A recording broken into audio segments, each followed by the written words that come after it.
Section 8 పై కొత్త రాగం అందుకుంది టీడీపీ. హైదరాబాద్ పై సెక్షన్ 8 చెల్లదంటే విభజన చట్టం కూడా చెల్లదంటూ కొత్త పల్లవి అందుకున్నారు ఏపీ మంత్రి దేవినేని ఉమ. కుట్రపూరితంగా రాష్ట్రాన్ని విభజించారని విమర్శించారు ఆయన.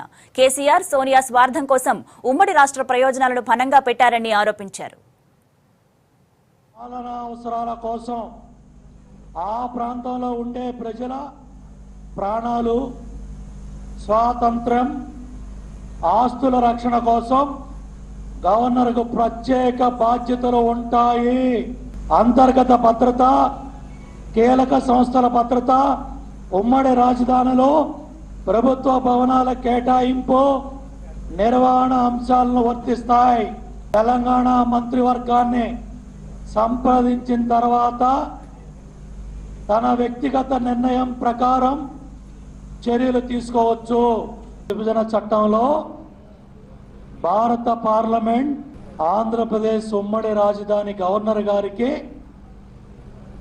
అధికారాలు బదలాయిస్తే కేసీఆర్ గారు చెప్తారు సెక్షన్ 8 చెల్లదు. బిల్లు పాస్ కావడం కోసం కంటి తుడుపుగా చర్యగా పెట్టాం. ఇంత కార్యక్రమాలు జరుగుతూ ఉంటే ఈ కాంగ్రెస్ దొంగలు రాష్ట్ర హక్కులను కాపాడకుండా తెలుగుదేశం పార్టీని దెబ్బతీయాలి, రాష్ట్రం కలిసి ఉంటే ఏడవలేమని చెప్పి ఆ రోజు రాష్ట్ర విభజన కారకులయ్యారు.